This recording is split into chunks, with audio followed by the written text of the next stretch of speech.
from his studios in New York,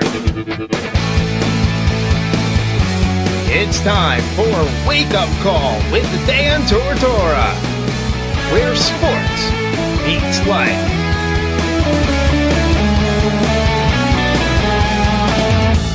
Here's your host, Dan Tortora. Welcome here to Wake Up Call with Dan Tortora on wakeupcalldt.com, your one-stop sports shop, and on mixlr.com/wakeupcalldt here inside of Monday, April 30th. Thank you so much for tuning in today and every Monday through Friday from 9 a.m. to 11 a.m. Eastern Time. Once again on the live stream, mixlr.com/wakeupcalldt. And on wakeupcalldt.com, where the live stream streams live. There you go. Make it easy. The live stream streams live on wakeupcalldt.com. But it does right there. You can get the embedded player of MixLR on the homepage on wakeupcalldt.com. Or you can come directly by going to mixlr.com/wakeupcalldt. And those of you that go direct, you become a member for free. And by becoming a member, you'll have two awesome things that happen every single show. You'll be emailed when the show goes live, so you'll never miss a live show again. You open your email, you click to listen, and that's all you got to do. And you'll be able to speak with me in the live chat room as well when the show goes live. So make sure that you're doing that here with mixlr.com/wakeupcalldt. I appreciate that. And that is some background music and love for Syracuse FC, folks, that's happening right now. So I want to thank you for listening into the show and being a part of the show always, and for all that you do to connect with Wake Up Call with Dan Tortora. I truly appreciate it. I hope you had a phenomenal weekend. Hope everything went well for you, and that you enjoy. You have been enjoying hopefully some good weather. We had some weird weather yesterday. Had some snow yesterday.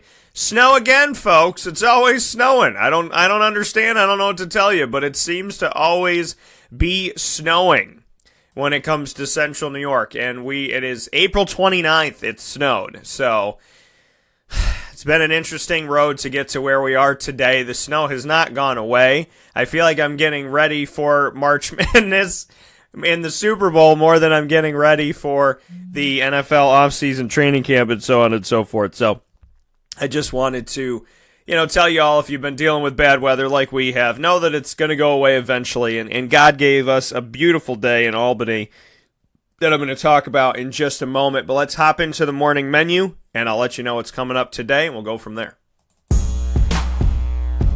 Here on Wake Up Call with Dan Tortora, Monday through Friday from 9 a.m. to 11 a.m. Eastern Time. We like to start off the show by giving you our menu of topics. The morning menu, that is. Live now with the morning menu is Dan Tortora.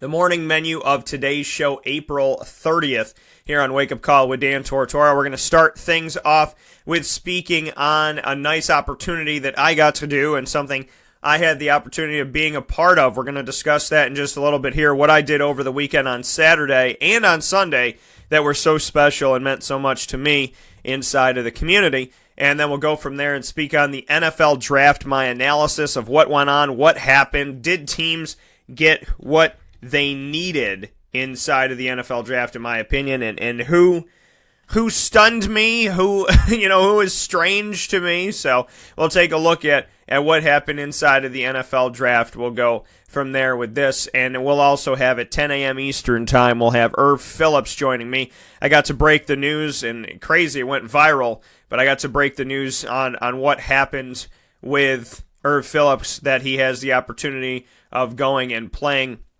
with the Tampa Bay Buccaneers, signing as an undrafted free agent. So he'll be on the show to discuss that and so much more in just a little while here on Wake Up Call with Dan Tortora on mixlr.com/wakeupcalldt. So I'm very excited about that. So inside of today's show on Monday, April 30th, 2018, We will first and foremost be discussing what I did over the weekend. Then we'll move into the NFL draft analysis, which we're going to be doing all week long. So we'll get started with that, and we'll have Erv Philips come on to the show and spend some time with me in just a little while here at 10 a.m. Eastern Time. Like I said, Wake Up Call got to break the news that he was going to the Tampa Bay Buccaneers, and now we will have the opportunity to have an interview you won't hear anywhere else as we continue to bring you that constant updates and special exclusive content that Wake Up Call is so proud of, and make sure that you're always listening and always staying in touch with all that is Wake Up Call on wakeupcalldt.com. So, what happened over the weekend? Well, on Saturday, when the day was beautiful, they told us that the day was going to be ugly. They told us that it was going to rain and snow and this and that and the other thing. Well, I went out to Albany on Saturday, and I went to go see my cousin, Samantha Tortora. For everybody that asks, are you related to Sam? And it's always yes, because she's my cousin. Because how is Tortora a common name? So, yes, we are cousins, and I went out to see Sammy and spend some time with her. And I went out with her dad, Derek, my cousin, and we went to go see her play in Albany against the number one team in the nation. The number one team in the country is what we went out to do. So we went to see her play Stony Brook, number one team in the America East, number one team in the entire nation. And we went to go see them play Albany, the Great Danes, against Stony Brook. And the game was, in the first half, the game was close, the game was tight, and it was really cool, in all honesty, to watch this, because they hung tough with this, and a lot of the goals that were going on in this game were ones that had to do with penalties when we talk about Stony Brook. So the number one team in the nation, the game was literally within just a couple goals. If you took the penalties away, it was almost a tie game at the break. And I know some penalties happen, and then other penalties you kind of shake your head a little bit and say the number one team in the nation doesn't really need the help of the officials. And, if you took away, I think it was 5 of their goals, something ridiculous, the game would have been within one, if not even, at the half. So, and the goals that Albany went after, those were very, very difficult goals, hard-fought goals that they went after in this game. And to hang with the number one team in the nation going into the break was awesome because of what they were doing and just how they were doing it and just how Albany was playing against them. Like I said, penalty shots for the number one team in the nation, it's automatic. I mean, they just lock in. You give them a penalty shot, they take that shot. It doesn't matter who's going up again. I mean, there's a reason why they're the number one team in the nation. So they made those shots. And Albany kept responding and kept doing things. And at the break, I believe it was 12-6. They were halfway there, but the game was a lot closer than that as we went through. They were down by 3 goals in the first half and kept this game relatively close. At the end of the game, it ended up being 21-8 in favor of Stony Brook, who literally had a goal early on in the second half and then just kept on the offensive and scored 4 in a row. And it was just, they did. They put on a little bit of a clinic toward the end of the game, taking the wind out of the sails a little bit for Albany. But in this first half, Albany stuck with them. And Albany can go back and watch this film and know that Albany is going to be inside of this. Albany is going to be inside of the playoffs for the America East, and so is New Hampshire and Binghamton and Stony Brook. And Stony Brook, I believe, is playing New Hampshire, and Albany is playing Binghamton. If Albany and Stony Brook win, then they'll have the opportunity of going up against each other once again, and they're going to be doing that down on Long Island. So it'll be a very interesting opportunity to see them again right after you watch film on what you did, because, like I said, in the first half of this game, there was a lot for Albany to be proud of and a lot for Albany to be excited about on the women's lacrosse side. As far as the 8 goals that they scored, my cousin Samantha Tortora she accounted for 6 of the 8 goals scored. 6 of the 8 goals against the number one team in America. Not the number one team in the America East, not the number one team in the state of New York. The number one team in the United States of America, Stony Brook, for women's lacrosse, in the nation, Samantha Tortora had 5 assists and 1 goal, accounting for 6 of the 8 goals scored against the best team in the country as a sophomore, a true sophomore. I would call that a pretty good day, despite the loss. So a lot to be proud of. She can't stand losing. She's a competitor, and I respect her for that. I respect her for, saying, yeah, it's great that I was able to do some things against them, but I wanted to win. And I respect that, and I understand that wholeheartedly and fully. And now they got to move forward from here and face off against Binghamton and do what they need to do against Binghamton to have another look at Stony Brook. And, automatic qualifier, if you win your conference, you make it to the tournament. So if they find a way to win their conference, they're in the tournament. They have to go through Binghamton and probably Stony Brook in order to do that. But if they were to do that, there's something awesome that could come from that. So, Samantha Tortora lives to play another day this season and has some work to do. But I just want to make a quick note of the fact that Albany stuck with them. And, people say, oh, everybody can stick with them for a half, this, that. If you watch Stony Brook play, women's lacrosse, if you watch them play on the field, this team is not an easy team to do anything against. You have to make sharp passes at the most perfect time to score the ball.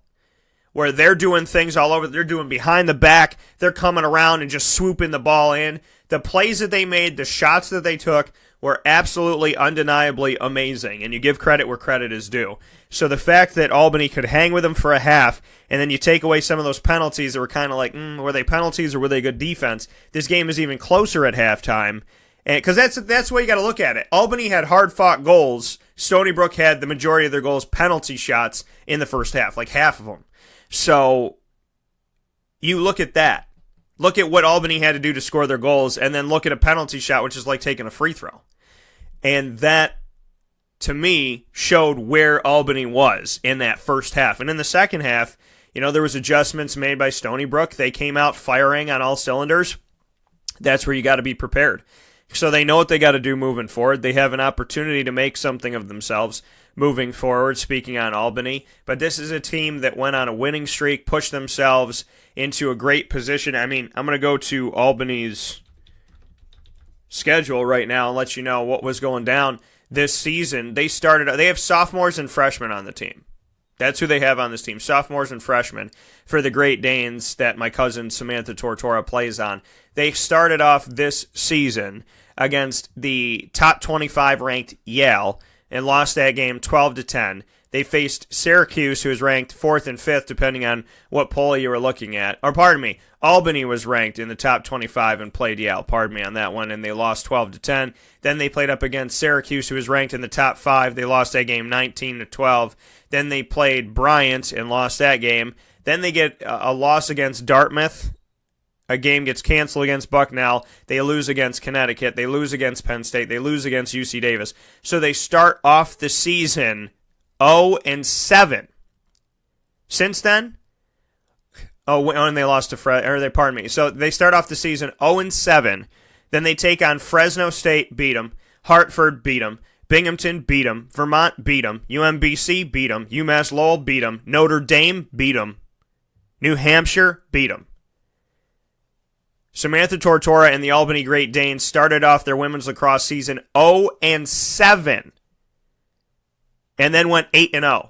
A total flip and then some from the first half to the second half of the season before playing Stony Brook, and now are 8-8. They will have a matchup in Stony Brook, New York, in the America East Tournament at 7 p.m. on Friday, May 4th. May the 4th be with you, Star Wars Day, against Binghamton, the Bearcats. They have that matchup for the opportunity to move on. And in the America, it's just the Final Four. So Albany faces Binghamton, New Hampshire faces Stony Brook. Whoever wins those games face each other for the opportunity to win the tournament of the America East and have an automatic qualifier to the NCAA tournament for D1. So there's a lot on the table right now, but to look at this season and look at the freshmen and sophomores of the Albany Great Danes start off 0-7, then go 8-0, and then hang with Stony Brook for a half. They're heading in 8-8, and they're a dangerous team that nobody can overlook, and probably a lot of people did. When you start off 0-7, it's easy to be overlooked, and people probably have done that. But now we look at the opportunity that they have in front of them and what they can be from here on forward. And I'm hoping the best for this run by Albany to see what they can do, because they impressed me. They impressed me. The weather was beautiful. It was a great, great stadium. Wonderful atmosphere. I'd never been on campus before at Albany. I had thought about potentially going to Albany for school, but I'd never been on their campus. So, I mean, I went and visited the College of St. Rose, and then Albany was kind of a thought. One of my buddies went to Albany. It was a wonderful experience. And to see your cousin account for 6 goals, either by assist or by scoring them herself, 6 out of 8 goals against the number 1 team in the nation, I was already proud of her. That just put some more icing on the cake. So congratulations to Samantha Tortora for the work that she has done. It's very weird for me as a broadcaster. And I always say, being a broadcaster, you have to be impartial. So it's, how do you talk about your family and whatnot? Listen, if I was not related to Samantha Tortora and you told me that somebody at Albany or anywhere accounted for 6 out of 8 goals against the number 1 team in the nation, had more than half that she was connected to, I'm going to give her credit. So that's how I look at impartiality. Of course I'm proud of her as family. But look at the statistics. Look at what she did at CNS on the basketball court and on the lacrosse field. Look at what she did in Albany as a true freshman. Look at what she's doing in Albany as a sophomore. She scored 5 goals herself to keep the team on an 8-game winning streak. They beat Notre Dame. So, the impartiality is right there in front of you. If I was Bob Smith, I would tell you Samantha Tortora is a hell of a lacrosse player. And for people that don't really know lacrosse or pay attention to it, go to one of these games and watch it. Watch it when the top 2 teams are facing off against each other. Watch it when it's Stony Brook against Albany, 2 teams that hadn't lost in their conference. Watch games like that, and you'll learn something, and you'll get something out of it. It was a great game. And like I said, the score doesn't adequately. If you just look at the score and say 21-8, oh, they bowled over them. No. That game was a game for a while. It was exciting. It was entertaining. And Samantha Tortora put on a clinic as a sophomore because she wants Stony Brook to know she's got this year and 2 more years. Stony Brook, that gives at least 3 more opportunities potentially for Albany to beat them because you don't like to lose. So, much respect. We'll take a step aside here on Wake Up Call with Dan Tortora on wakeupcalldt.com, your one-stop sports shop, and on mixlr.com/wakeupcalldt. Shout out to the Great Danes for the work that they did and for being the number 2 seed inside of the America East tournament. They got a lot of work to do moving forward, but they have an opportunity to make this a very, very special continuation of the season. We'll take a step aside. We'll come back to let you know what went on yesterday in the community that you should care about inside of Central New York, and then we will get into the NFL draft analysis team by team in just a moment. This is a wake-up call fast break.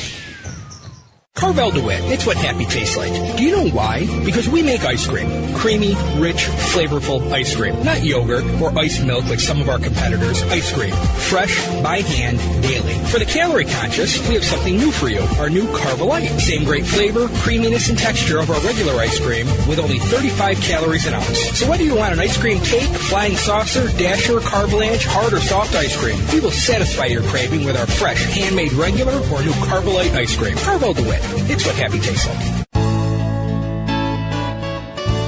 Clothing that will change with you without you having to change. DreisigLady.com, DREISSIG Lady.com. With the Bamboo line Relax Fit clothing as well as the Athletic Fit clothing, DreisigLady.com is fit for any woman, any time of the day, anywhere. Whatever you're doing, whatever your day commands of you, command yourself to feel comfortable in Dreisig Lady Apparel. DREISSIG Lady.com. For all the women out there, feel good in what you're wearing. And don't feel like you have to constantly change throughout the day. Whether you're a stay-at-home mom, a business owner, going for a jog, going for a meeting, or just relaxing at home, DreisigLady.com is the right fit for you. DREISSIG Lady.com.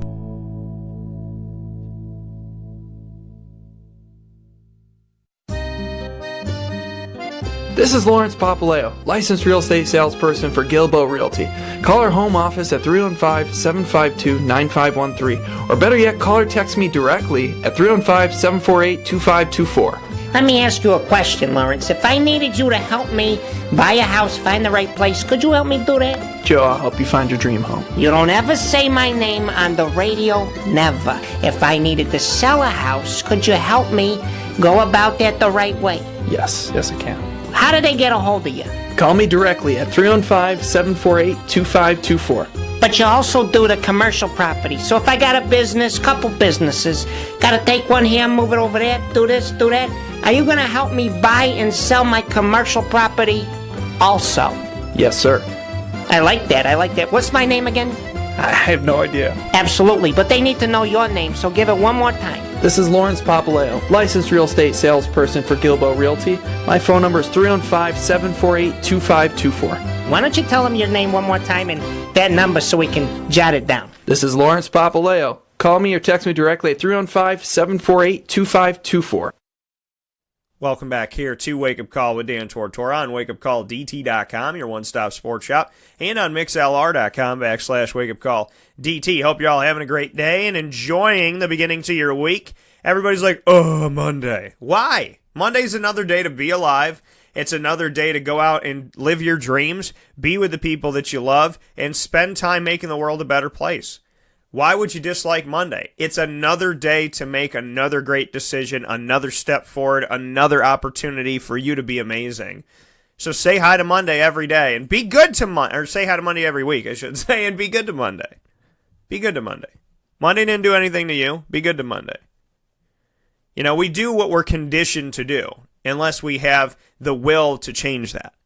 And we all do. We think we don't, but we all do have the will to change that. We just need to fight.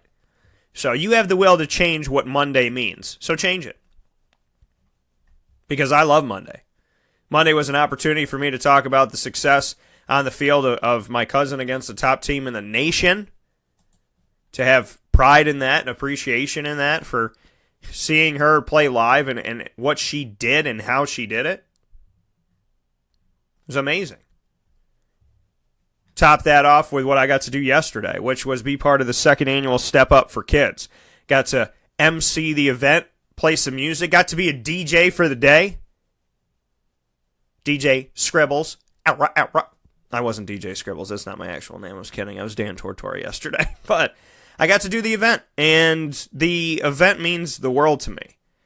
Because it's, number one, it's run by Melissa and Nadia, wonderful people. And they care so much about the community, and they want to do special things within the community.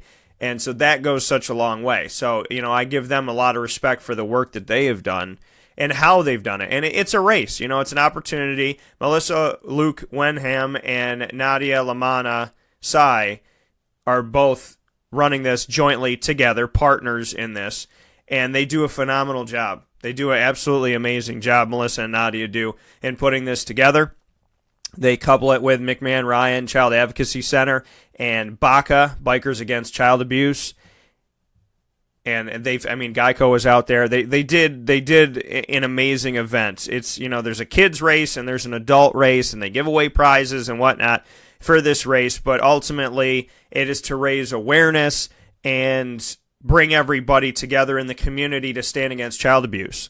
And like I said to the runners yesterday, remember who you're running for, and remember what you're running toward, a better and safer Central New York. And that over 1,000 children were helped by McMahon Ryan Child Advocacy Center within 2017. Over 1,000 children abused in some way, shape, or form. And we want that number to be 0. Okay, that number was 600 not too long ago. Somehow 400 got added on top of that. The numbers need to diminish. The numbers need to go away. Yeah. You know, like they said jokingly, they're like, it would put us all out of a job, but that would be okay. Because to be a cop, it's because you're protecting something, right? That's what you're supposed to do. You're supposed to protect. To serve and protect, right?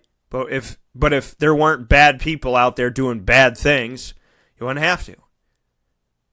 You know?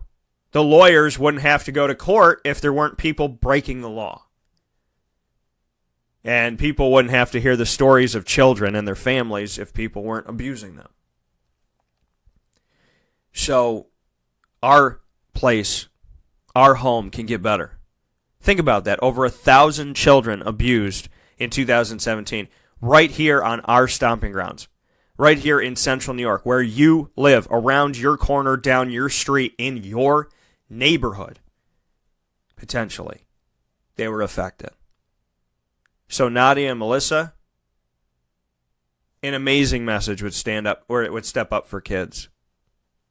Or we get to stand up for children. And to be an MC and to play some music to get people pumped up and to say a few words, it's not about me. It's fun. I love being there because I love the message and I love who it's for. And I have a lot of fun and I get to dance around and have a good time.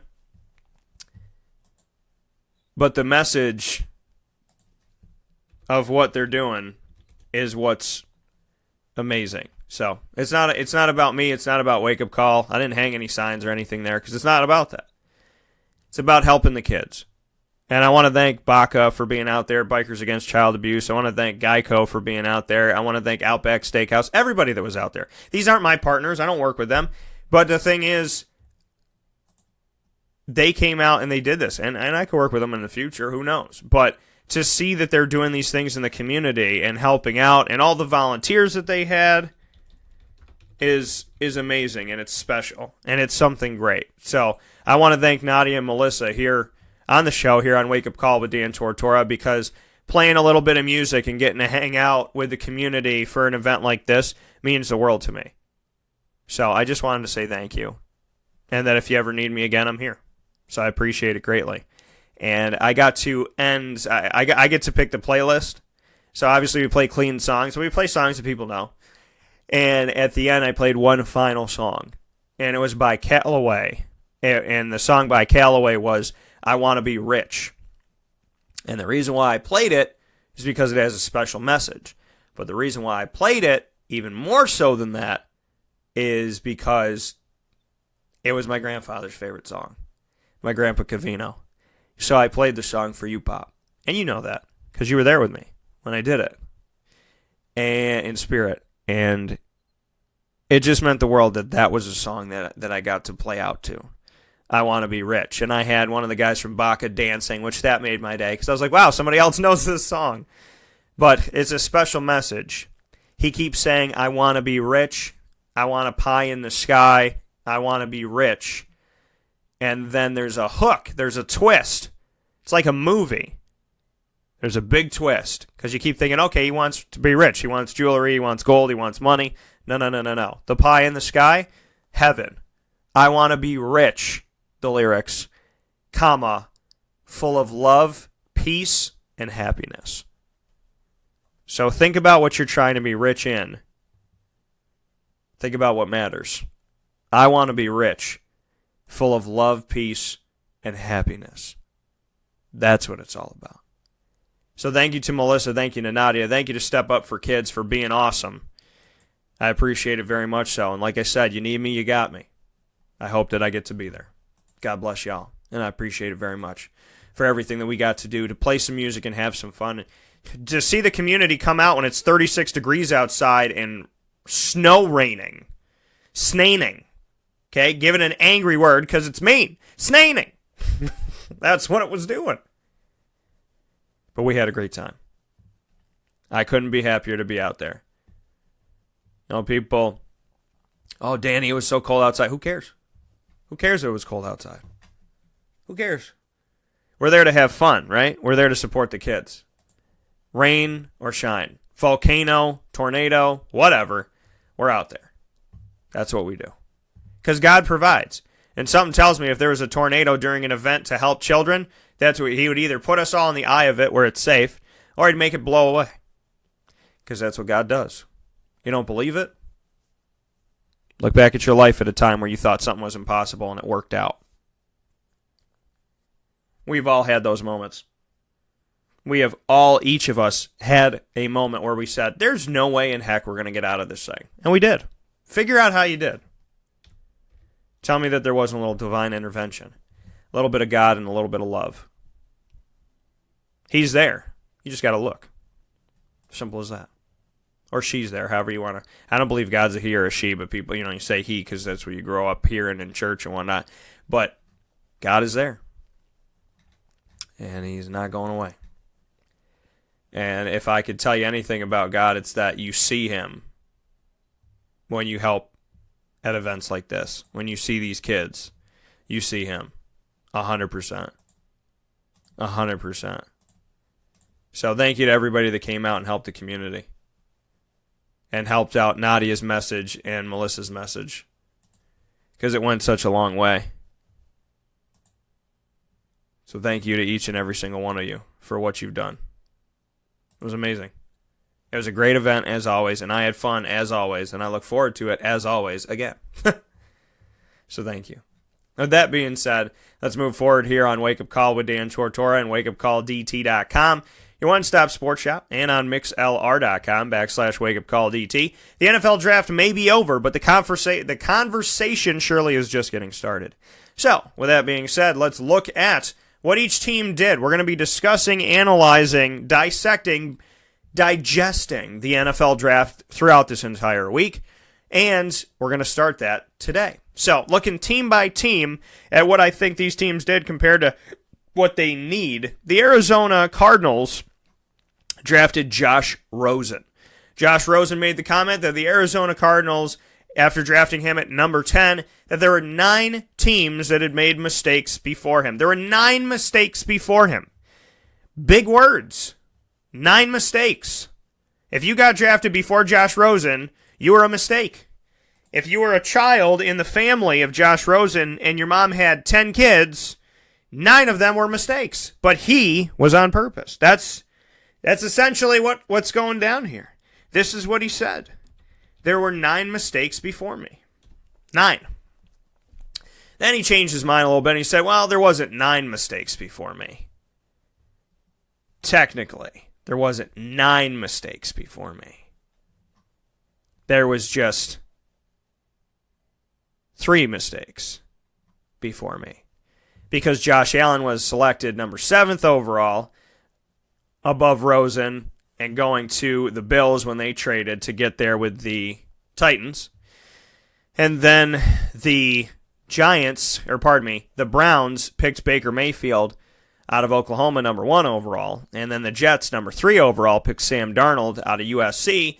The Jets years ago picked Mark Sanchez out of USC. Now they're trying again with USC with Sam Darnold, who some people say was the safest bet in the draft. We'll wait and see what happens.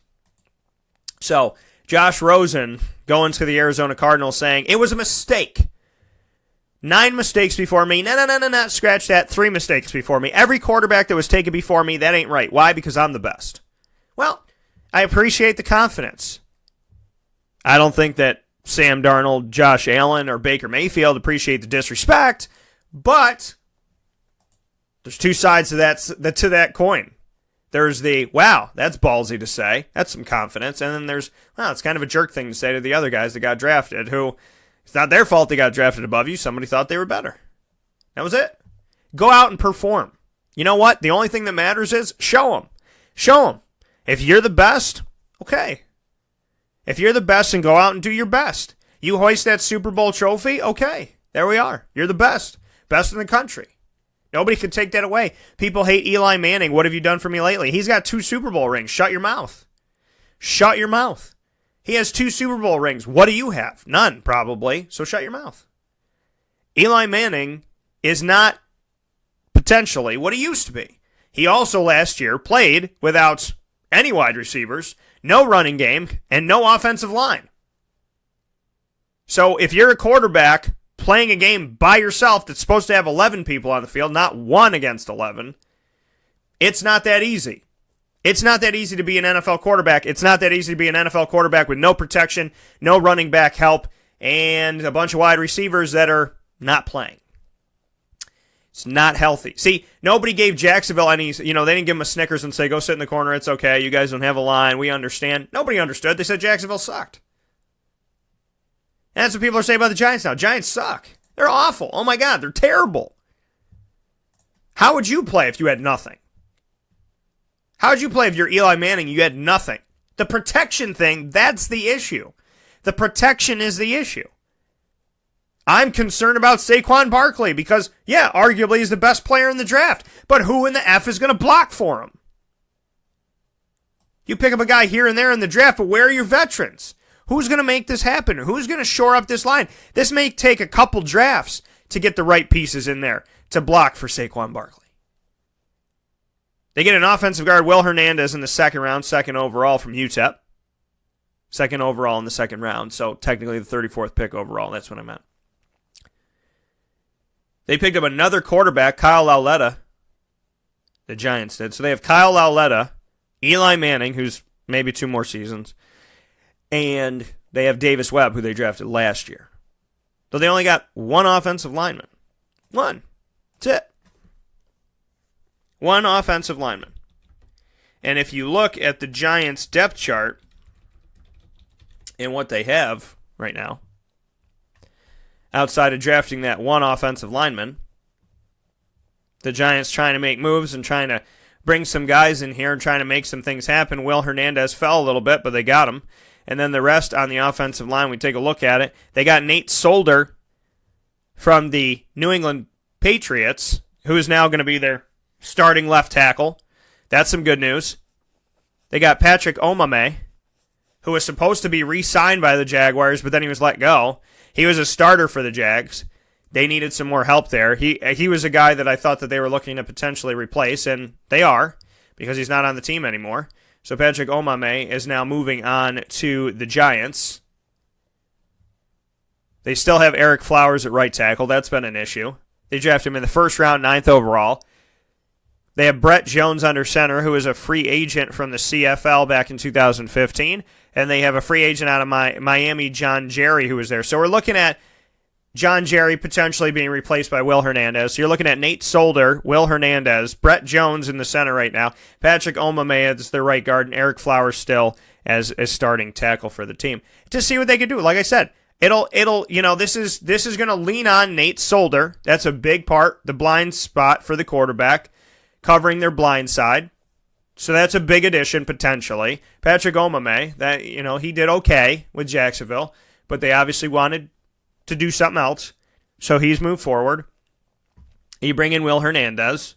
You're going to put him at one of those guard positions. If you just brought in Patrick Omameh, then it would make sense that John Jerry's spot's going to be taken by Will Hernandez if Will does what he needs to do in the offseason and in training camp.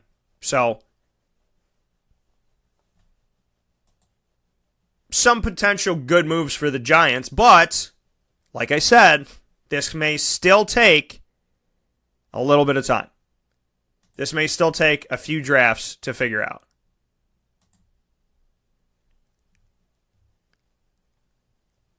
It still may not be over in shoring up that line for the Giants. Let me look at what the Cowboys did. Took the Cowboys time. People they laughed at the Cowboys. Why would you make these picks? Why would you do this to yourself? Why wouldn't you? Now people joke around that people made fun of the fact that the Cowboys drafted Zach Martin in the first round, saying they needed other positions. Why did they draft an offensive lineman so early in the draft? Blah, blah, blah, Notre Dame, yah. And what happened? They added him to pieces that they were putting together, and now when we talk about the Cowboys, it was a joke back then, and what is it now? What is it now? It was a joke back then. What is it now? Anybody can run behind the Cowboys line. You can run behind it. I can run behind it. We're going to score 5 touchdowns, 10 touchdowns, get a bunch of yards. So we have one of our listeners here. Matt said, the Giants nailed it. The first 2 picks are the foundation for years to come. Thank you for listening, Matt. As always, I appreciate it, brother. Will Hernandez and Saquon Barkley trying to take care of Eli Manning and trying to take care of that running game as they move forward here. So, the Giants making some interesting moves. Some good moves here early on. But to go back to Arizona, right? So Josh Rosen says, people made mistakes because they didn't draft me, blah, blah, blah, I should have been higher. Okay, so prove it. Prove it. Now, what the Cardinals essentially did with their first 2 picks, where they got their quarterback, because we all know that Sam Bradford's not a bad quarterback, but he never stays healthy. And I pray to Jesus that that's different. I pray that he does stay healthy. I pray that he is okay, because I don't want to see anybody hurting. You could be somebody who hates my guts And I never want to walk by you in an alleyway after you got beat down. If I find happiness in you having pain, then I'm just as sick and disgusting as you are. Remember that. When you go out there and you start thinking, oh yeah, I'd love to see somebody in pain that hurts my feelings. Think about what type of person that would make you. Just think about it. I don't want to see anybody in pain. The human, when I sit here and I think about it from time to time, I'm like, yeah, I'm pissed. I don't like this. I don't appreciate this. But at the end of the day, am I going to be a terrible person, or am I going to be a person with God forward? Not God behind somewhere left there. So, you got to focus on what matters. I'm not wishing bad on anybody at all. I'm stating an obvious fact that you have to prepare for Sam Bradford to be injured because it happens all the time. And the definition of insanity is waiting for something to happen different from doing the same damn thing over and over and over again. So if you consider the fact that he never, ever, never, ever, never stays healthy, then you bring in Josh Rosen to be the guy who can step in right away. And knowing that Larry Fitzgerald isn't going to play football forever, your second pick is Christian Kirk out of Texas A&M. So right then and there, you say, okay, here's our quarterback of the future. Here's our potential number one wide receiver of the future. Then they pick up Chase Edmonds in the 4th round out of Fordham, thinking this guy could be a steal for us. We got David Johnson, but we know he got hurt last year. They got a new center in Mason Cole out of Michigan.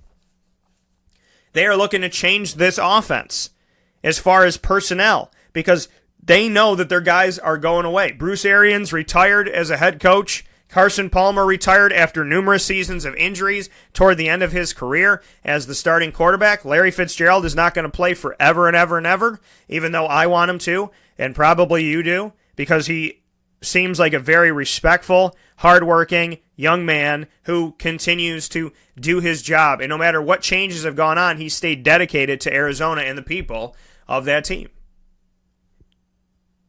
Arizona, in my opinion, made some good moves, if they work out, because you have your quarterback that can step in, and you have your wide receiver that's going to get some time to learn from Larry Fitzgerald and then most likely take over within a season or two. And you have a center. And you got a backup running back. And in the 7th round, you picked up an offensive tackle in Corey Cunningham from Cincinnati. You don't know what that could be for you. That could be a huge steal. So offensively, Arizona trying to make these moves to become relevant again in a division where the Rams look ripe to take it, and the Niners ripe to take it, and Seattle fallen a little bit here.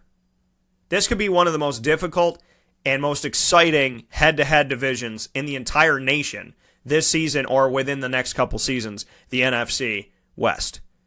Arizona, Seattle, LA Rams, and San Francisco.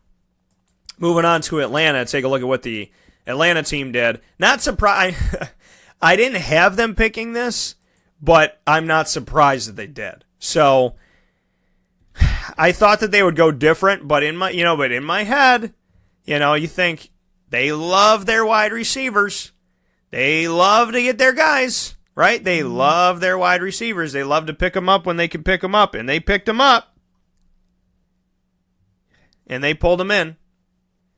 And they get Calvin Ridley to spend some time with Roddy White. To spend some time with Julio Jones this upcoming season as one of their wide receivers. Not a bad move. I think there's other things Atlanta needed, like, defense, anything there. Because they score points. That's phenomenal. But you have to be able to stop the other team from scoring points. And Atlanta struggles to stop the other team from scoring points. And you're in New Orleans, who's stacked. You're in Carolina, who's working to kind of change and turn the corner into a new chapter. You're in Tampa, who's working to make some moves here. It's not about, we're just going to outscore everybody. That's how we're going to play. That's not going to get you where you need to go. So their first pick in the 1st round, 26 overall, Calvin Ridley. Okay, he fell all the way to them in Alabama. He looked totally pissed off when he got drafted. But now he's in Atlanta. I'd be happy if I'm in Atlanta, because offensively, yay. Winning games? I don't know. They got Isaiah Oliver out of Colorado, cornerback in the 2nd round. We'll see what that could do. They got Dejan Sanat from South Florida, defensive tackle in the 3rd round. So that could be some help to your game. But drafting Calvin Ridley, I think there was other people to take. I guess they just looked at it and said, hey, we know Julio Jones isn't going to be here forever. We don't have Roddy White. We don't have Taylor Gabriel anymore. We don't have a true number 2 to Julio Jones. So let's bring in somebody else. Not a bad decision. And like I said, he fell to them, so how can you fault them for doing that?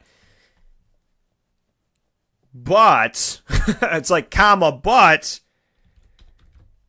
maybe you look at defense and say, we need a lot of help on defense, so maybe we should focus on our defense for a minute or two. And they did. They did with the next 2 picks, but it's just it's not a bad pick, okay? It's not a bad pick. It's just they could have probably done something else before they made that decision. That's all. That's all I'm saying. They probably could have worked on defense a little bit earlier on. But again, you're picking so late in the first round. So I see it. I understand it. They could say to me, Dan, he wasn't going to be available then. And I can't deny that. I can't say, no, he would have definitely been available then. There's nothing saying that they would have been able to get Calvin Ridley in the second round. Okay, he fell to them. They picked him up. I understand. I just know that getting another offensive weapon is great, but what are you going to do about your defense? So hopefully their second and third round picks can help them out in that area. The next one I want to take a look at is Baltimore. Baltimore confused me because they drafted 2 tight ends. They don't have any, so I guess they wanted some depth right away, but they arguably got the number 1 and number 2 tight end in the entire draft. They got Hayden Hurst in the first round. They got Mark Andrews in the third round. Hayden Hurst from South Carolina, Mark Andrews from Oklahoma. So Mark Andrews getting thrown to by Baker Mayfield. And Hayden Hurst, like I said, arguably the best one in the draft, picked up right before the Jaguars could go after it. 4 picks before. And that's tough. That's tough because, you think if he fell to the Jaguars, they probably would have looked at him. But Baltimore, in my opinion, they had a great draft. They had a phenomenal draft. Look at what they got, okay? Look at what they got and look at what they already have. And let's discuss this because the Baltimore Ravens, folks, I'm very close. I'm giving them an A. I'm close to giving them like maybe an A+ on how this stuff ends up working out, okay? They got Hayden Hurst in the first round. Great, because they have no tight ends. And when they used to be good, it was because they had a good tight end. They haven't had a good tight end in years. We're talking like 3, 4, 5 years. They haven't had a good tight end. At least the last 3, if not more. So they bring in the tight end Hayden Hurst. They bring in some depth with Mark Andrews. So you got some success there. They get Orlando Brown, an offensive tackle that I thought should have been drafted, could have been drafted in the first round. They draft him in the third round, 22nd in the third round, 19th of the third round. They had no picks in the second round. They trade up and back into the draft with the Philadelphia Eagles to take the 32nd pick, Lamar Jackson, their future quarterback and future leader of their new system of offense that they will implement potentially maybe this year. Anthony Averett from Alabama, cornerback, they get him in the 4th round. They've already brought in Michael Crabtree from Oakland, John Brown from Arizona, Willie Snead from New Orleans to be their wide receivers. And late in the 4th and 5th rounds, they get Jaleel Scott from New Mexico State and Jordan Lastly from UCLA. So now you got 5 wide receivers in the offseason. 3 vets, right? John Brown, a number 2 guy to Larry Fitzgerald at times. Crabtree, arguably a number 1 guy. Willie Snead could have been a number 1 guy, ended up being like a 3rd guy. So you have those 3, then you get 2 more in the draft. You have 5 new wide receivers on your team. You drafted a center, an offensive tackle, a safety, a defensive end, an inside linebacker, a corner that I had mentioned, another offensive tackle, your quarterback of the future, 2 tight ends. If this was fantasy football, I would say, damn. This person went into this draft and just outsmarted everybody. Lamar Jackson, hello. don't forget, Tyrod Taylor was on the Baltimore Ravens team. He was a third-string quarterback. Don't forget that. He was a third-string quarterback on the team, Tyrod Taylor. And now he became a starter in Buffalo for years, and now he is maybe the starter, at least for a little while, in Cleveland. People forget that he was there because he didn't really play. But that's the amazing thing. I mean, when we look at this draft was great. This draft was great for the Baltimore Ravens. Picking up 2 tight ends, picking up more wide receivers, and moving your team forward. Huge. Huge. Orlando Brown, this guy's got a chip on his shoulder. You drafted him in the 3rd round. Anthony Averett from Alabama, you drafted him in the 4th round. Baltimore could be a little sneaky dangerous this year. A little sneaky dangerous. Let's get into the Buffalo Bills. They trade up in the draft to get Josh Allen, their quarterback of the future. Nice of what they had to say to A.J. McCarron. Hey, A.J., Cleveland tried to get you last year but couldn't file the paperwork in time. You never had the opportunity to be a true starter in Cincinnati. Waited for years behind Andy Dalton, who's been an average quarterback. He's been up and down. Maybe fantasy-wise he does some good things, but outside of that, nothing in the playoffs. Or, I mean, even when he gets to the playoffs, he's not winning games. He's not leading our team to the promised land. So we look at the situation and say, AJ should have gotten a chance. Should have gotten an opportunity a while ago, right? Now he goes to Buffalo, and they go, and they get Josh Allen. So now AJ's sitting here like, wow, if I get to be the starter, it's what, for 2 games? For a season? Then I'm going to retire?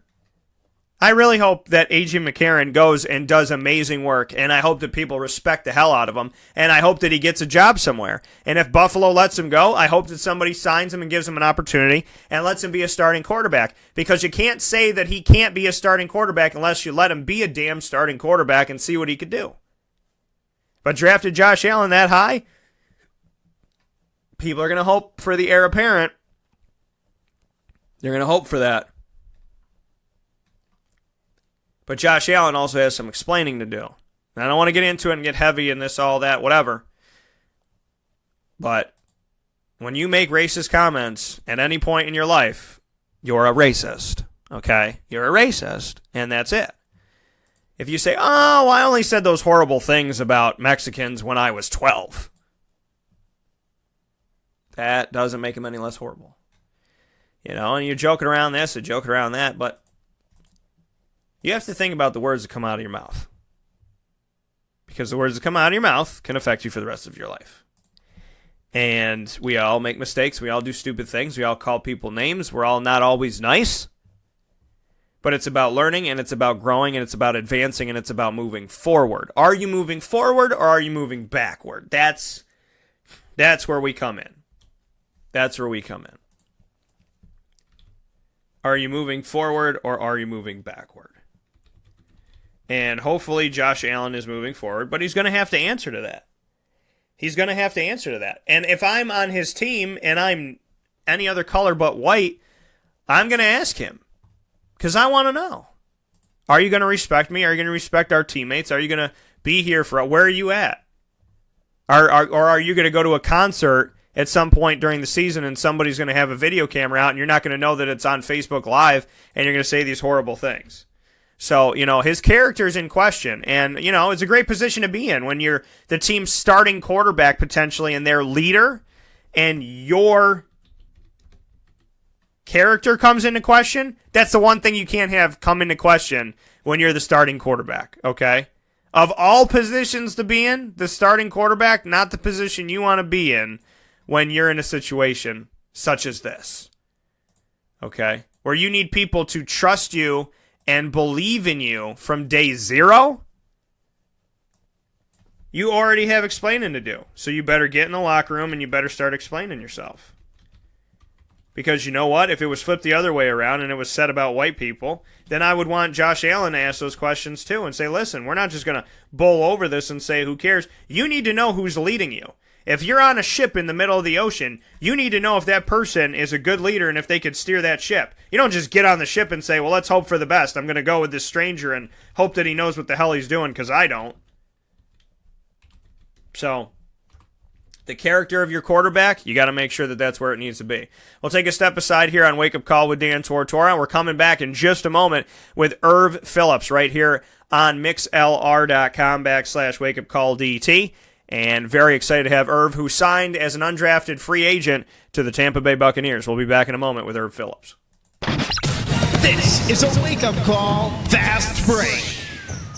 This is Jimmer Sikowski, owner-operator of Chick-fil-A Cicero, 7916 Brewerton Road in Cicero, right in front of the Home Depot.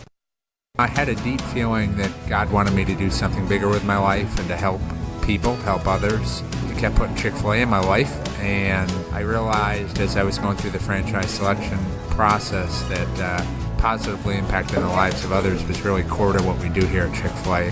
First of all, it starts with the food. The food is brought in fresh daily. We bring in local produce. We prepare to order in the kitchen. We hand bread our chicken. We hand spin our milkshakes. It's great food. It doesn't taste like fast food. I think the second thing is the way people feel when they come in a Chick-fil-A restaurant. It's different. We try to treat people with intentional kindness here, which is very different and deeper than good customer service. And so I think it feels remarkable for most people to come in a Chick-fil-A restaurant.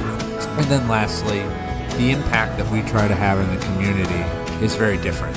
It's a big part of the expectation of every operator of a Chick-fil-A restaurant is that they're actively engaged in their community, they're a leader in the community, and they're making a difference. When they realize that what we're striving to do is to shine a little light in their life, that's a very, very different experience than you will have in any other quick service restaurant. And it's that remarkable experience that I think people will emotionally connect with. Welcome back here to Wake Up Call with Dan Tortora on wakeupcalldt.com, your one-stop sports shop, and on mixlr.com/wakeupcalldt.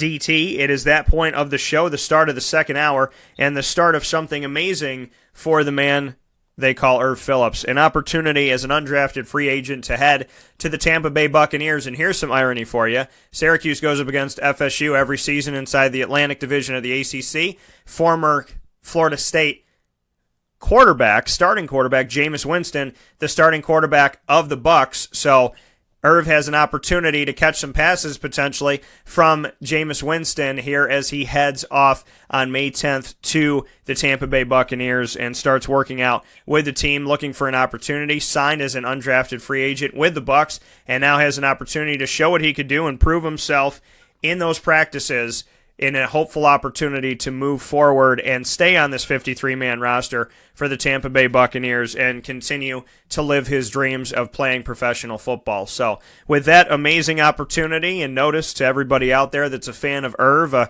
a fan of him from Connecticut, from Syracuse, and so on and so forth, there was an outpouring amount of support of the message that he had signed with Tampa that I put out. We reached over 10,000 people just on Twitter. The thing went viral because of the amount of support that he has. And to say that is how I want to introduce him, is to say to Erv, did you know that you had that support? Did you know how far your support reached? Because Erv, you, out of 15 years of being a broadcaster, I can honestly say I don't know if I've ever seen that amount of immediate support for a guy getting an opportunity in the NFL. What does that mean to you? It's great. It's an honor, man. It just motivates me knowing that people are rooting for me and just have my back in general. So it's definitely very motivating. And to have that, the motivation, you watch the draft and you see that your name doesn't get called. Bring me through the draft. If you're paying a lot of attention, if you kind of just try to maybe do something else, go see a movie, go see Avengers Infinity War, put it out of your mind, whatever, or were you sitting watching the draft? How did you kind of handle the draft? The first 2 days, I didn't really pay attention to it. I seen a couple of updates on Twitter and stuff like that, but other than that, I wasn't watching the first 2 days. The third day, I went over to my brother's house, and I had a couple of my family members over there, some close people to me, and we were just sitting down. Basically, we watched the whole probably like the 5th through 7th, you know, and we were just sitting waiting. You know, I was just, you know, hopefully I was praying my name did get called. If it didn't, I knew that I was gonna have an opportunity, regardless from somebody calling or whatever it may be. I know I was gonna have an opportunity. So the 3rd day, I just waited, and I got a couple calls, and I got that call from Tampa Bay right after the draft. And when you got that call from Tampa right after the draft, when the 7th round ended, how quickly did that phone call come in? It might have been like it was immediately right after the draft. So you get that call immediately from them. You're watching it, like you said. You're hoping that your name gets called. It doesn't. What went through your mind when you didn't see your name called? You didn't see it go across the ticker. Was there any doubt in your mind that you wouldn't get a phone call, or were you confident that that call would come? No, I was confident. Whether I got drafted or not drafted, I knew for a fact, you know, having a conversation with my agent that I was going to have an opportunity, you know. But not getting my name called wasn't the end of the world for me, you know, because I know that I have talent, and I'm just going to show that when I get out there. So I knew it was coming. Speaking here with former Syracuse wide receiver Erv Philips, who now has an opportunity with the Tampa Bay Buccaneers. To have this opportunity with Tampa, did you have any, you know, like you said, speaking with your agent, you knew that there was going to be an opportunity that would come, and you were confident in that. Going through the process, going through Syracuse Pro Day and like the 20 teams that were there and the teams that you got to talk to, and you worked out for some teams, did you ever have a notion that Tampa was interested, or was this kind of a blind side? They called you and you didn't really know that they were watching you? Yeah, that's exactly what it was. You know, after from Pro Day up until a week or so before the draft, you know, I spoke to maybe about 10 teams who contacted me and told me that they were interested and stuff like that. But Tampa wasn't one of them, so it was weird that they called and wanted to bring me in as an undrafted free agent. But my agent said they were talking about me for a while, but I never really spoke to them. So he said they've been really interested, but they weren't a team that I knew that I was on their radar. And so when you get that call, you know, when your phone rings, was there any team that you thought, okay, you know, if the phone rings, it's going to be? I know you and I had talked about some of the teams. Did you have a notion that you thought, okay, maybe this team's going to call, or was it kind of just you were in the dark and you didn't know what was going to happen? No, I had a couple ideas. You know, like the Eagles were a team that really contacted me a lot, and the Broncos. Those are two teams I thought they were gonna call me at some point, but they didn't. But Buffalo Bills called me during the draft and stuff like that. But yeah. And when Buffalo called you while the draft was going on, what did they say at that time? The wide receiver coach. It was the beginning of the 7th round. He said that he was the coach that worked me out when I went up there. Said he really liked me. He said they need a true slot receiver, and that he's pushing for them to pick me up with their last pick in the 7th round. He said he really likes me. He said pay close attention. Like, we're looking to grab you in the 7th. You know, I'm pushing hard for you. And he said yeah. Hopefully you're a Buffalo Bill. And that was it. But when that pick came around, they ended up picking the dude from North Carolina. I think his name is Austin Poole. Yeah, he's another receiver. So that kind of, I don't want to say it made me mad, but you know, that really motivated me. It made me, you know, put some fire in me, because you know they chose a different guy other than me. And when you see that, when you have that, you know, like you said, this motivation, you know, it pushed you when you're not drafted in the first couple days. It pushes you when you are watching on that third day, rounds 5 through 7, you're not hearing it. It pushes you when Buffalo says, hey, we think, we might get you, just watch it and pay attention, and they take another slot receiver. So you've had a chip on your shoulder through all of that, but even before that, Erv, you and I spoke about coming out of Connecticut and people saying, he's coming out of Connecticut. Who comes out of Connecticut? There's no talent in Connecticut. So you came into Syracuse with people going, well, he's not from Florida, he's not from Texas, he's not from Oklahoma, he's not from North Carolina, so what's he going to bring to the team? And you set a bunch of records at Syracuse. So you've been dealing with a chip on your shoulder for a while, and I would think it's fair to say you've done pretty well with that. Yeah, that's why I'm not really, really harping on not getting drafted, because, I've been in this position before. I'm comfortable with proving people wrong. So, it's just another level to do what I've already done before and just show people that I do have talent. I just let my game speak for itself, because it's going to show whether they don't see it now or they're going to see it. If they don't see it now, they'll see it later. But, I've been in this position before. And speaking here with Erv Philips, former Syracuse wide receiver who now has an opportunity as an undrafted free agent signing with the Tampa Bay Buccaneers. How much do you know about the area down in Tampa? Have you ever been there? Have you ever taken a vacation there, been around that? How much do you know about, Ralph Wilson Stadium, that whole arena, that whole area? Is this going to be new digs for you, or do you kind of know the area? No, I don't know about Tampa at all, I was training in Florida this past winter, but I was in Fort Lauderdale. But I don't know too much about Tampa. I know I played at the Buccaneers Stadium when we played USF my sophomore year, but that's about it. So you have this opportunity. There's going to be this quarterback, Florida State, like I mentioned, Jameis Winston, that's going to be there. Speak with me on this. I mean, you had an opportunity to work with Eric Dungy the past few seasons. Now you have an opportunity to potentially work with Jameis Winston from Florida State. Thoughts on that? I'm excited. He's a great QB. He's definitely did some great things. I think I could learn a lot from him. And I think it'll be good for me to get around a guy like that with a real high character. Really outgoing. And just hopefully I get the opportunity to work with him a lot and just learn how to become a pro.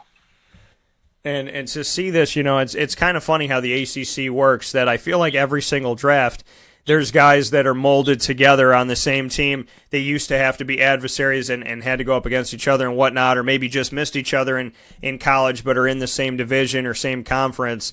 Just what it says to you about kind of, sports is one of those very ironic worlds, and just speak of the irony of that, of having Jameis Winston be so successful in the same division as Syracuse, and now having an opportunity to help the team be successful as one instead of being on opposite sides. Just how ironic that is for you, and what you can say about sports having kind of irony when it comes to opportunities like this and situations like this.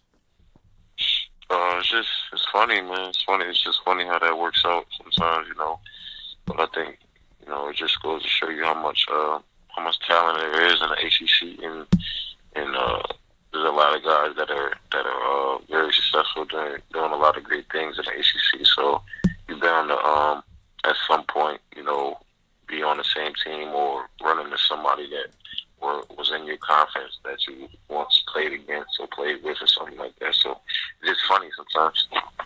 And as we look at this, Erv, I know you played running back, H-back, wide receiver, a little bit of everything when you were at Syracuse. You were in, I think it's fair to say you were in 17 different offenses, maybe 42 different offenses. I mean, I'm sure it felt like that at times, that every year it was a different offense or a different nuance or a different situation. Just speak to that. I mean, you've prepared yourself for the NFL, all jokes aside from saying 42 different offenses, but essentially because you had so many different coaches, so many different coordinators, so many different situations, a different head coach, you almost know the business of the NFL and how quickly it can change because you experienced it at Syracuse. Yeah, right. So what was that experience like? I think it just prepared me to be accepting the change, and it was tough not getting comfortable in one offense, for multiple years, but I think that kind of plays to my advantage. How I can learn different things and just pick up different systems, very quickly. So hopefully that plays to my advantage in the league, and I can show them that I'm a smart player who can pick up things quick, and that can help me play to my advantage. Now, I know that when you went to ACC Media Day and represented the team there, or when you look at ACC Media Day, with Zaire Franklin representing whatnot, one of the guys that represented was MJ Stewart for North Carolina, and you never had the opportunity to go up against him because you didn't play North Carolina in that rotator. Syracuse will have a crack at playing North Carolina this year. But MJ Stewart's coming from UNC as a corner. He's coming on to the Tampa Bay Buccaneers. And then out of Pittsburgh, who you did go up against, safety Jordan Whitehead's going to be there. So just to speak to that, I mean, there's guys coming in from the ACC, and there's a guy like Jordan Whitehead who is coming in from Pittsburgh, who you definitely, as a wide receiver, got to be on the other side of. Oh, yeah, it's pretty cool, man. Hopefully we can get down there and get to work, and just, try to make each other better. But it's pretty cool that a couple guys coming through from the ACC, especially Jordan from Pitt. I got a chance to play against him a couple times in my career. I know that he's a great player, and just try to make each other better however we could. And before I let you go, speaking here with Erv Philips of Syracuse's the former history of the Syracuse Orange, the first couple seasons of Dino Babers, and now moving forward into the Tampa Bay Buccaneers and an opportunity there. On the Tampa Bay roster, they have Mike Evans, Deshaun Jackson. Just what you could say about these veterans. Mike Evans has been their number one guy at wide receiver for a long time, and Deshaun Jackson is somebody who's bounced around a little bit, had opportunities in different places, but has tried to find some footing there. What can you say you're excited about to learn from guys like Mike Evans and Deshaun Jackson? I've always been a fan of Deshaun Jackson, so I just want to get the opportunity to pick his brain, just on football stuff and just how to approach things as a professional. Because I've always been a fan of his, so I think I'm gonna use that to use the opportunity having those guys around to just try to get some information, just to learn, as much as possible, because those are two premier guys in the league and some players that are definitely guys to look at as role models from the things that they've done in the league so far. And I know Deshaun Jackson's been in the league for a while, almost 10 years, I believe. So that's definitely a guy that I want to just have a conversation with and just try to surround myself with as much as possible. So I'm just so excited to get that opportunity to be around some great players like that.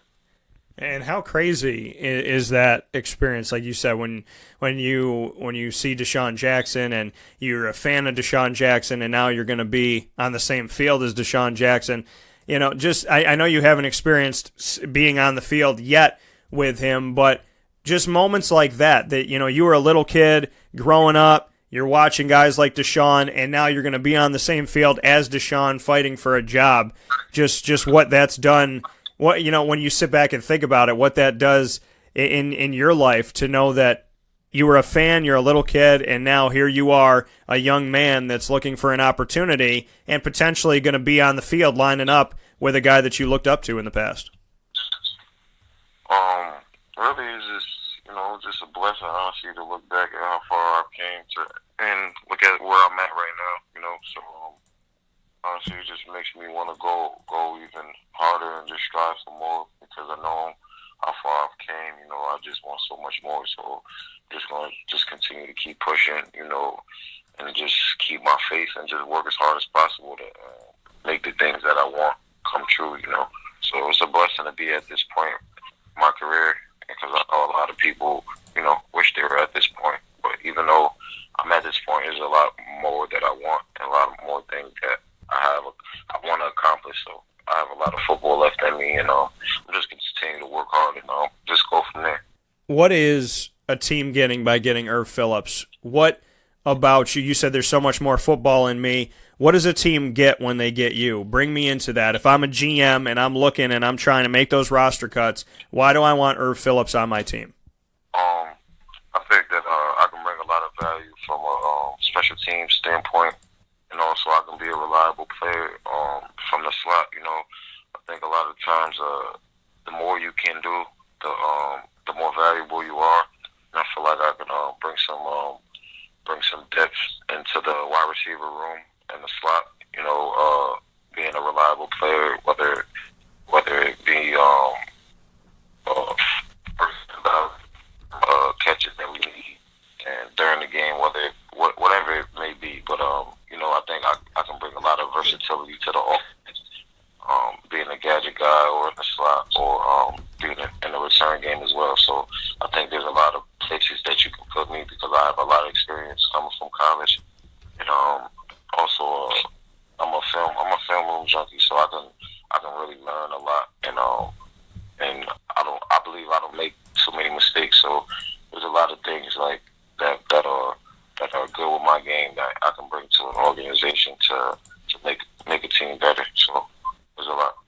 That coming from Erv Philips. Erv, before we wrap up and step out of here, I want to do something called Rapid Fire that I've been doing on the show for years. It's to get to know you. I want Tampa to get to know you a little bit better. I want the Bucs to get to know you a little bit better. I want the fan base and people listening in general to get to know Erv Philips a little better. So are you ready to play Rapid Fire? I'm going to throw a bunch of questions, and they could be about anything. I want to get your first response. Are you ready for that? Yeah, we can do that. All right. So first and foremost, if you could only play one song for an entire year, what song would it be? Probably Dreams and Nightmares by Meek Mill. If you, and I've gotten that one before, so I respect that. If you were in a movie as a superhero in the Avengers, which one would you be? Avengers. Can I say Black Panther? Yeah, you could say Black Panther. Yeah, Black Panther. I like more. All right, so you'd be Black Panther. If someone played you in a movie, what actor would be Erv Philips? Definitely Denzel Washington. All right, fair enough, Denzel Washington.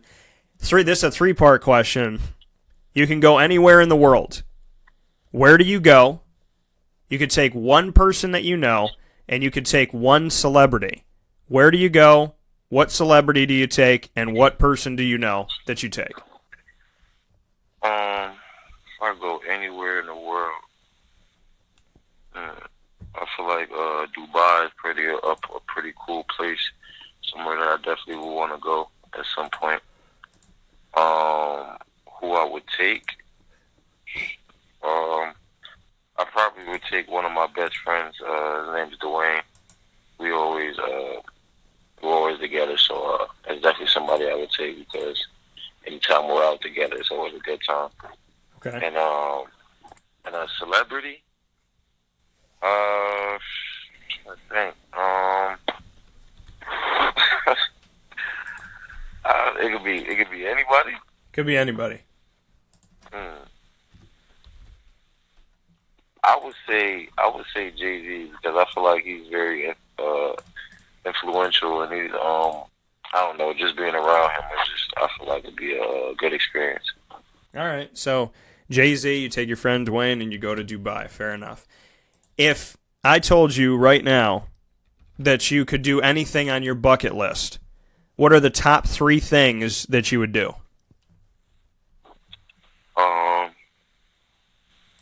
First would be to buy my mom a house.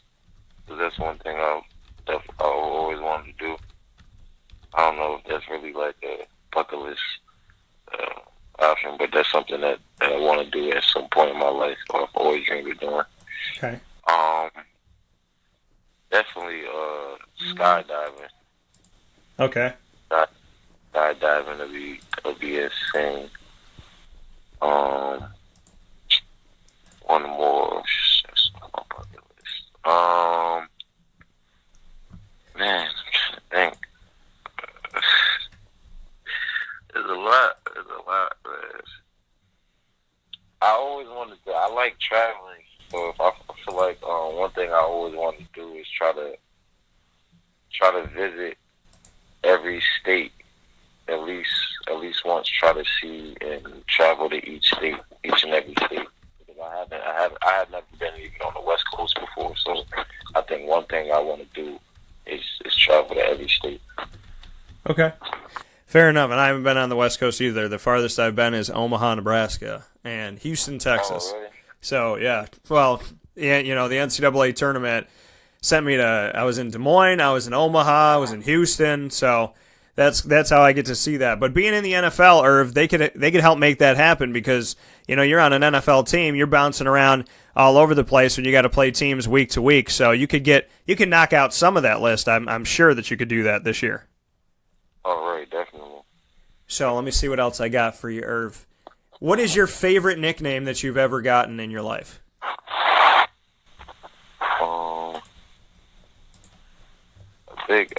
I think Swerve, like SWERV. I think that's a pretty cool name. I got that when I came to the Q's my freshman year, so Swerve was a pretty cool name that I thought was alright. Who gave you that? Who gave you the nickname Swerve? It was actually Coach Hicks. Okay. Coach Hicks, you're the old strength and conditioning coach. All right, very nice. So, who is your favorite teammate at Syracuse if you had to pick one person? Favorite teammate? It'll probably be Prince Tyson Deli. He was a character, man. He always brought light to the room and always laughs when he came in the room. It was just a very good vibe having him in the room. And just, he took me under his wing when I was a freshman, so definitely appreciated him. Yeah, and Prince Tyson Gully gets a lot of love here on Wake Up Call. He's a good guy. So we'll give that to Prince. I can agree with that. What is your favorite game that you ever played at Syracuse and why? 100% be the Clemson game from this past year. I think it was just a surreal moment. I think the moment that I always remember would be like the fourth quarter. I think it was a couple seconds on the clock, and we were about to go to take a knee, and like you could just look in the crowd and see everybody standing on their feet just cheering. And it was a moment that it was like electric. It was electric on the field. Just the feeling of the dome just being so alive and just knowing that we just knocked off the number 2 team in the nation. It was crazy, man. That was one of probably the best games I've ever played in, like not just at Syracuse but in my life. Just being in that moment, it was something that I'll definitely never forget. Yeah, that's fair enough, and I would anticipate it being that game. Favorite Dino Babers moment ever? Dino Babers moment. Man.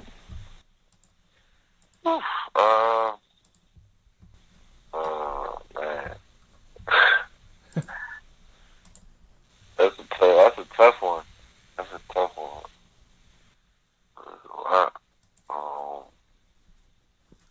I can't really give like a real detailed example, but it was the first year he came in. I think it might have been the first away game. In the hotel, we usually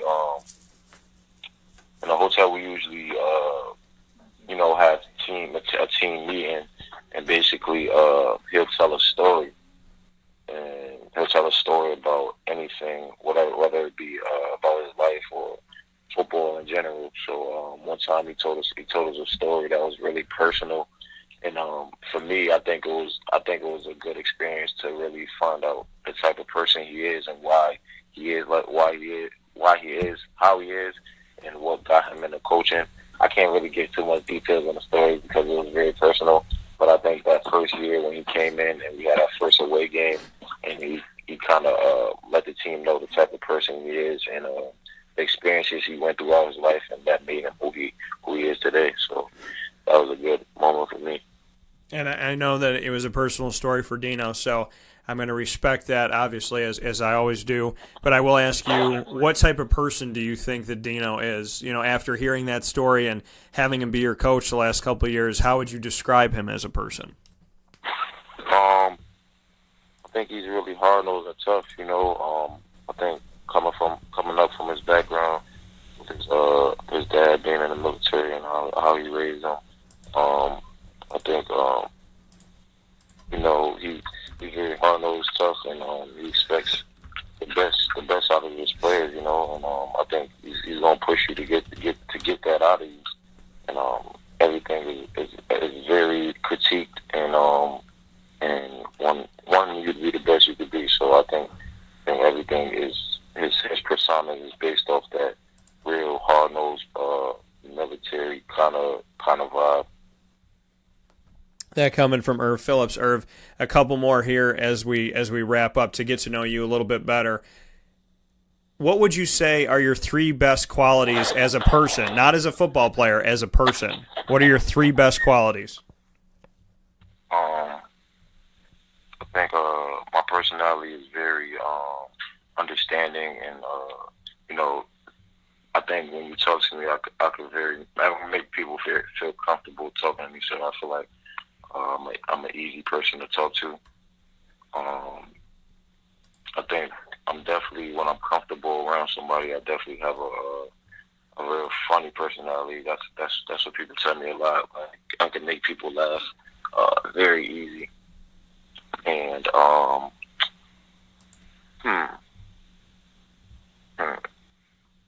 and honestly, for me, I try to be as honest with people as possible. So there's nothing that I feel. I'm trying to see how I can put this. I just try to be as honest with people as possible. So there's nothing that's not said. Everything just need to be said is said. So honesty is a big thing for me, and that's part of my personality. So not sugarcoating things, just telling them how it is. Yeah, absolutely. That coming from Erv Philips. Irvin, finally for you, mission statement. There's something that's above your head wherever you walk, wherever you go. What does it say? Everybody can see it. So Erv Philips is walking towards you, and you see this quote above his head. What does that quote say?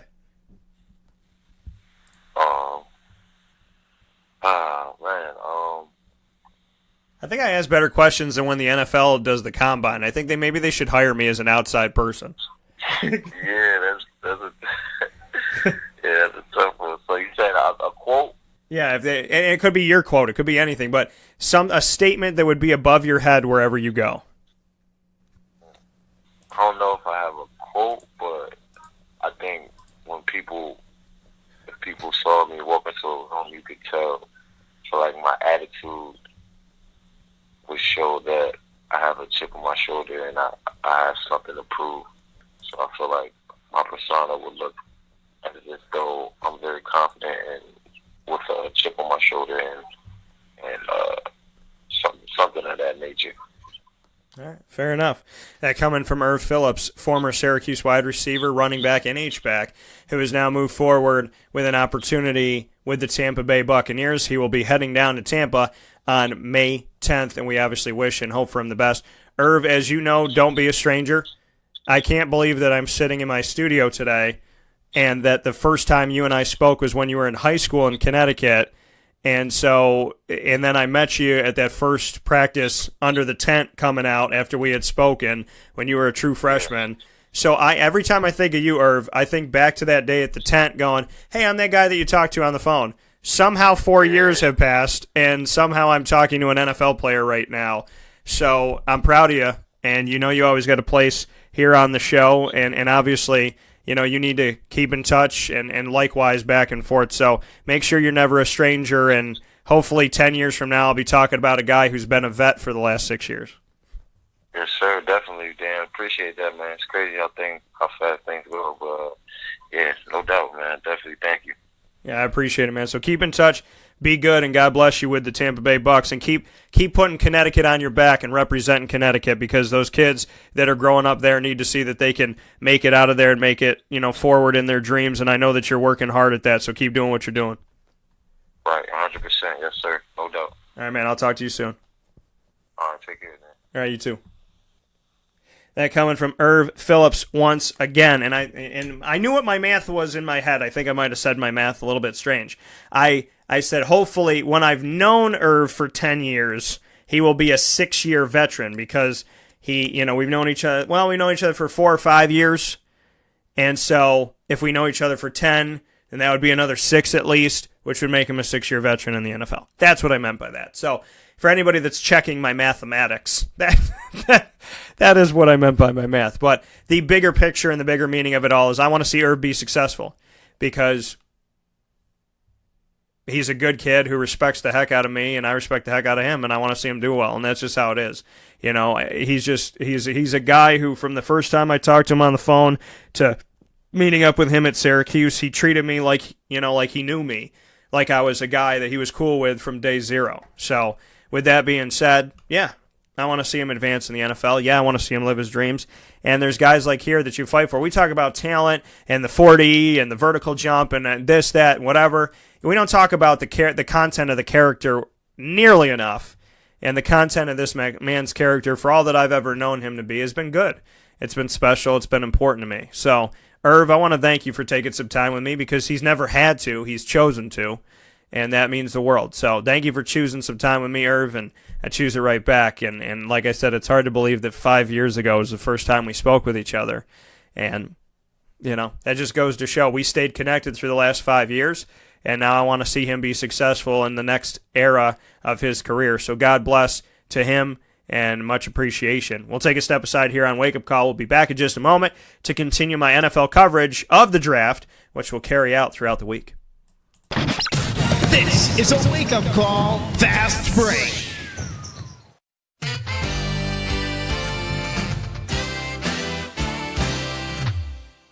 Hi, this is Domenico Vitali, owner of Giovanni's Formal Wear, where you look great and feel even better with our renowned tailoring and alteration services on any suit or any tuxedo from anywhere. Call 315-455-8729. That's 315-455-8729. Stop in locally on Route 11 in North Syracuse, next to the Ponderosa Plaza, where you can choose your style, get fitted, and tailored, all at Giovanni's Formal Wear.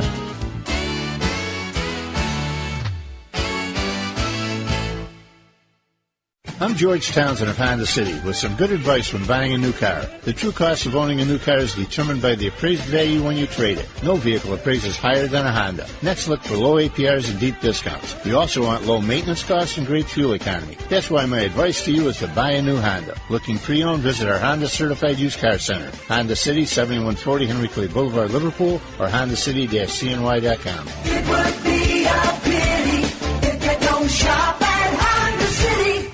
For all of us that have always wanted our favorite restaurant to come to us, it's now a reality in Central New York with It's a Utica Thing, with Utica Pizza Company bringing their wonderful recipes that they've handed down through generations to you, to your event, to your business, to your home. It's a Utica Thing, proudly bringing Utica Pizza Company on wheels to your location. Call 315-738-8946. That's 315-738-8946 to bring Utica Pizza Company to your doorstep with It's a Utica Thing. Gear up with the real deal at Dry Sig Apparel, creating what people are going to see and learn about you before they even meet you. Gear up for what you need for your team, business, or event. To look professional, look good, and feel good, outfit yourself at DrySigApparel.com. That's DREISSIG Apparel.com. The only place to gear up with the real deal.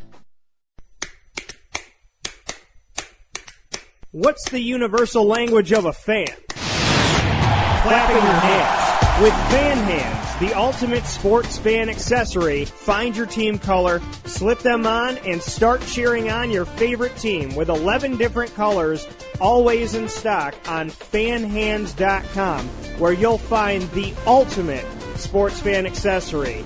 Real fans wear Fan Hands. Utica Pizza Company spells family. Your family, my family, their family. The recipes that they have shared with each other throughout the years and have now been so gracious to share them with us. I can sit here and talk with you about all the great things that are on the menu, but we'd be here forever. So let me say this. Utica Pizza Company is second to none. And now you can bring it home with you and you can dine in the restaurant. UticaPizzaCompany.com will give you all the information that you need. And let me say, these Utica greens, They're the best. Utica Pizza Company. Call them and place your order at 315-214-3060. That's 315-214-3060. Families break bread at Utica Pizza Company.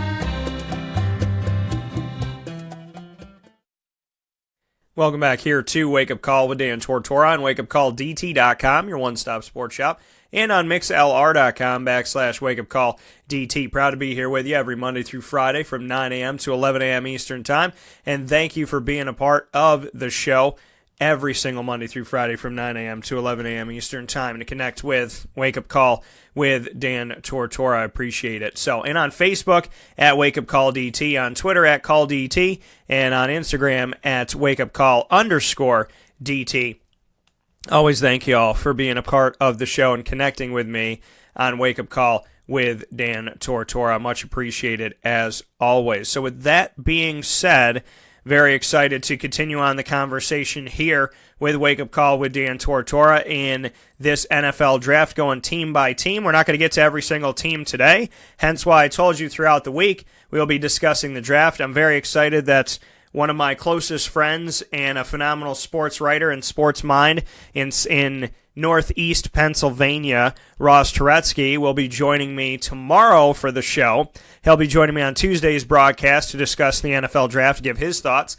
On Wednesday, I will be joined by Eric Kroom, former Syracuse and NFL defensive lineman, will be joining me to give his analysis of the NFL draft, and then we'll have more to come later on in the week, maybe some other surprises that will find their way to you. So, NFL draft coverage happening throughout the week, and I'm excited and very, very much thankful for the opportunity of what we're going to be doing moving forward here. So thank you so very much for everybody and what they have done and how they've connected with the show. I really do appreciate it. So thank you for that. And I can't wait to have Ross on to give his thoughts, to have Eric Kroom on to give his thoughts, and like I said, maybe some other surprises here on Wake Up Call. Continuing the conversation, though, for today, we've gotten through a few of these teams, and we were discussing Buffalo a little bit with Josh Allen. They also picked up Tremaine Edmonds from Virginia Tech. Him and his brother went in the first round, the first time ever two brothers were drafted in the first round of the NFL draft, which I thought was awesome. We look at what the Bills did. They got their quarterback of the future. Then they drafted defense for the next 4 picks.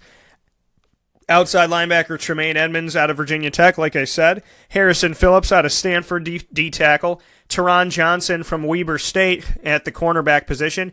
And Saran Neal out of Jacksonville State as a cornerback as well. Then they went to the offensive line with Wyatt Teller from Virginia Tech, who will be on the opposite side of Tremaine Edmonds once again in practice.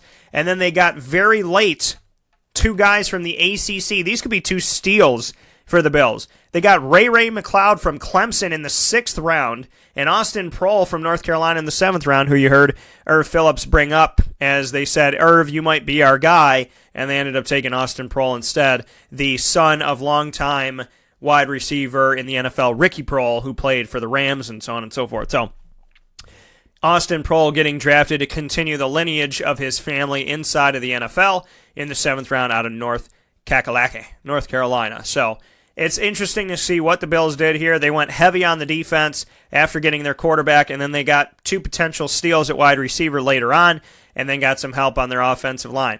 The Bills had made the playoffs and failed to really score the ball against the Jacksonville Jaguars, but they wanted to bolster up their defense here because you got to get through the Jets, who have a new quarterback. You got to get through the Dolphins. Jesus knows what they're doing. And, of course, you have to get through the mighty, mighty Patriots every single season. So you got to be able to have a strong defense and not just have a shootout with a team like the Patriots, because if you allow Tom Brady to score, he's going to take advantage of you 99% of the time. So even if your team can score, he's still going to make it very, very difficult for you to move forward. So I agree with the Bills going defense. I agree with them getting their quarterback of the future, and I'm interested to see what they can do from here and what it means for A.J. McCarron. Carolina, next team I want to discuss here, they went and got, spoiler alert, DJ Moore, a wide receiver. What? Carolina wide receiver first round. Are you kidding me? That's what Baltimore, Carolina, Atlanta, when there's a wide receiver sitting there, it's too enticing to say no to. I mean, look at what Baltimore did. They didn't get a wide receiver, they got a tight end. Atlanta got a wide receiver. Carolina got a wide receiver. They got DJ Moore, 6 foot, 210 pounds, coming to them from Maryland in the Big Ten. DJ Moore, who some people argued was the best wide receiver in the draft, is heading to the Carolina Panthers, who are sans Kelvin Benjamin, who have a subpar Kevin Funchess, and still are waiting to see what Curtis Samuel can be after his rookie season last year. Then they went and got corners Dante Jackson out of LSU and Rashawn Golden out of Tennessee. And I agree with these. I agree with them because I thought they should have gotten Jair Alexander, but he ends up with Green Bay. So, for this, I thought they were going to go corner, and that's exactly what they did. They went and got their corners because this team started to fall apart when Josh Norman wasn't on the team anymore at the cornerback position. When he left, when they franchise tagged him, then pulled the tag, then let him go, the whole team changed. The whole dynamic changed. It was like everybody was exposed after that. It was like there was one pin that was holding the dress together, and the pin came out and the whole dress fell off. That's exactly how it happened. And the Carolina Panthers were standing there naked in the breeze, tail in the wind. So they go after two corners now, which I agree with because they need help. And that is where they started to fall apart. And then they potentially drafted the heir apparent to the day that Greg Olsen packs it in. 4th round, first pick of the 4th round, Ian Thomas out of Indiana at the tight end position. They bring him in, and then they went defense after that. The Carolina Panthers, dare I say it, understood something about their past. And since the last time that they had made anything of themselves in the last few seasons, they draft a wide receiver, a tight end, and the rest of its defense. They draft 3 corners in the entire NFL draft of 2018.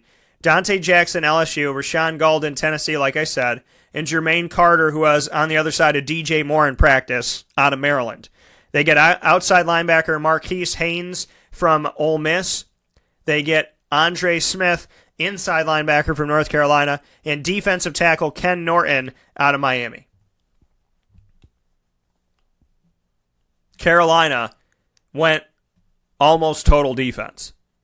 They drafted a guy who maybe they're hoping could be their number 1 wide receiver in DJ Moore, and they're drafting, like I said, potentially the heir apparent to Greg Olsen and Ian Thomas. Outside of that, it was defense. I think Carolina learned something. Holy sweet mother. What does that mean for the world? Is the apocalypse coming now? Chicago drafts Roquan Smith. That's what I thought that they would do. They haven't been good in a very long time on defense, and a lot of that had to do with, in the middle of the defense, there was no concern at the linebacker position. Nobody to be concerned about. Nobody to be shaking you in your boots, so to speak. Roquan Smith comes to them from Georgia, and he gives them an element right now, right away, to finally put something in the middle of that defense that might resemble what Soldier Field used to feel like when you played the Chicago Bears, and then some. James Daniels, they draft him at the beginning of the 2nd round to be their center, it looks like, here out of Iowa. Then they get a steal in the 2nd round, do a little trade here, and they get Anthony Miller out of Memphis, who I covered. 2nd round, 19th pick of the 2nd round, wide receiver out of the Memphis organization. And under some pretty damn good coaching, with Mike Norvell most recently, Anthony Miller, I think this is a steal. Chicago now has 72 wide receivers, but it's, dare I say it, Chicago, a team who seemed very easy to defeat in the past, is in recent past, now has a team where wide receivers are going to be fighting just to make the roster. We have Allen Robinson, who comes over from Jacksonville, Taylor Gabriel, who comes over from Atlanta, Kevin White, who has been injured the entire time he's been in the NFL, coming from West Virginia, and I pray and I hope the best for him. He came in 2015. Benny Fowler, who's on the team, who is a free agent out of Denver. Joshua Bellamy, who came off waivers from the Redskins in 2014. So you look at this and you say, okay, it's going to be Allen Robinson, Taylor Gabriel, and Anthony Miller. Don't be surprised if Anthony Miller works his way to the 2nd wide receiver spot, if not the 1st. Just don't be surprised. Because Allen Robinson is good. He's good. But Jacksonville almost made it to the Super Bowl completely without him last year. So, Anthony Miller, just mark my words, could be the number 2 guy, maybe the number 1 guy in Chicago at the wide receiver position. I'm just saying. I'm just letting you know. Shout out to Delaware. Belial Nichols gets drafted defensive tackle from Chicago in the 5th round. I just like seeing talent come out of Delaware because I've seen Jerome Smith. I've seen Trevor Cooney. I've seen Zeke Johnson. Delaware, not too shabby. And and we also, look at the Michael Jordan of Delaware, Dante, or what? Yes, the player that we had from Villanova that found his way into the hearts and minds of so many people, and obviously is moving forward from Villanova into the NBA, Dante DiVincenzo, so another Delaware guy that you can look to for some appreciation of Delaware if you're looking to find some love for Delaware. Cincinnati in the 1st round said, we're going to get our starting center out of Ohio State, Billy Price. Then after that, they got safety Jesse Bates out of Wake Forest. Jesse Bates III, try and help them defensively because they struggle with that. Cincinnati not really stopping much of anybody. Then they get Sam Hubbard, a relative steal in the 3rd round, 13th pick of the 3rd round out of Ohio State at the defensive end position. They get Mark Walton out of Miami in the 4th round, Miami running back who had been hurt this past season. He heads to the team, and guess what, folks? It hasn't worked with Giovanni Bernard. Jeremy Hill is now with the Patriots. Hasn't really worked with Joe Mixon. If they can get things going, bolster up the offensive line, and these guys can improve, Mark Walton could really add to this backfield. It could be Mark and Mixon. We'll see. We shall see. They got a lot of picks, though. Andrew Brown, defensive end out of Virginia. They got a ton of picks in the 5th round. Devontae Harris, also in the 5th round, out of Illinois State at corner. Darius Phillips out of Western Michigan, cornerback, who was coached by Tim Lester, friend of mine and the former offensive coordinator of the Syracuse Orange, who is now the Western Michigan head coach. And to look at, what they got, Auden Tate out of Florida State in the 7th round. I don't know what it is about these late wide receiver picks coming out of the ACC. You get Austin Prohl, Ray McLeod, Auden Tate, 6th and 7th round picks on these teams that were good teams. But, some underperformance. Auden Tate didn't do anything crazy, but, could be a relative steal. Played in the ACC, played for Florida State, had to be somebody. Cincinnati's got him now. So it'll be interesting to see what they're going to do. But Cincinnati helping their defense and their, God forbid, somebody did the right thing. Cincinnati helping their offensive line and their defensive line in their first few picks. Cleveland is where I will end the day today because you know that I've had many a thing to say about Cleveland. But they picked Baker Mayfield with the 1st pick. You could have gotten Baker with the 4th, and you could have drafted Saquon Barkley with the 1st. You could have gotten Baker with the 4th, and you could, Baker Mayfield was going to be there, folks, okay? Baker was going to be there. You could have drafted Baker Mayfield. You could have drafted him 7th. You could have drafted him maybe 10th or 11th. So, whatever, but they needed him. They needed Baker Mayfield. For whatever reason, the Cleveland Browns had to draft him 1st overall. Could have got him 7th. Could have gotten him anywhere. But we are talking about the Cleveland Browns. So they draft him 1st, which automatically proves to me that they're the Cleveland Browns. Then they went and got Denzel Ward, which again proves to me that they're the Cleveland Browns. Denzel Ward, arguably the number 1 cornerback in the draft, not a top 4 pick. Not for Cleveland, because they didn't need it. Cleveland needed offensive line, defensive line, best player in the draft, Saquon Barkley, and a quarterback. They got Baker Mayfield from the Pillow Fight Conference of the Big 12, who grabs his nuts and screams F you on national television. But Danny got hit in the head. Doesn't matter. If somebody hit me in the head, I'd be really pissed off, really upset. But I also have God in my life and God front and center. And I would never think in my life that after somebody hit me in the head to grab my balls and say, suck on these or something like that. There's nothing inside of me that would do that. Nothing. There's something inside Baker Mayfield. Well, he's a competitor. Yeah, I'm a competitor too. I don't grab my balls in public. That doesn't make me a competitor. It makes me an animal. That's what it makes me. It makes me an animal. He's like, yeah, guys, what are you going to do about this, huh, Grandma Nuts? I mean, that doesn't make you a good quarterback. It makes you a nut job. But he's talented. That's what everybody said. Dan, he's talented. He's talented. He's so talented. He's, oh, my God, it's going to overlook everything because he's so talented. Character flaws cannot be overlooked, especially when you're a quarterback. I don't care who you are or what you do. If you have bad character, I don't want to be around you. So I'm excited to see what Baker Mayfield's going to be. He's been compared to Russell Wilson of Seattle. I'm excited to see what he's going to do, what he's going to be.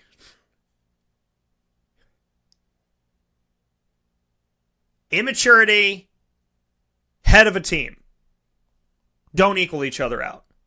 Okay? They don't. He has to be the most mature person on the team. Arguably, maybe he's coming in the least mature, or in the top 5 least mature. So, I mean, I don't know what Cleveland has in their locker room every single day. But I don't agree with Baker Mayfield. First and foremost, if you really desperately wanted him, you could have gotten him at 4. And Saquon Barkley was sitting there. And Denzel Ward with, again, no offense to Denzel Ward, why are you drafting a corner? Why are you drafting a corner? Bradley Chubb is available. Quentin Nelson is available. Why are you drafting a cornerback? If you are freaking out at your pick, trade it. If you don't know what to do with it, let it go. But it's like,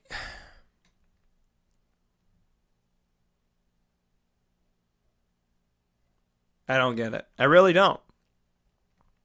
I want to try to get it, but I don't get it. It doesn't make any sense. They've made some good picks in the past. They've made some good moves. They didn't need a wide receiver. They didn't need a tight end. They didn't need a running back. But if you look at Saquon Barkley and say, okay, we have Duke Johnson Jr. who catches out of the backfield, and he's not really a running back. For us, he hasn't really played that way. Matt Days, I pray to Jesus that they give him some time because I think he's better than third string. Carlos Hyde you just brought over. That's a good move. But so you could say to me, Dan, we didn't need him. We had depth. Okay, I understand. But Bradley Chubb is still available. Quentin Nelson on your offensive line is still available.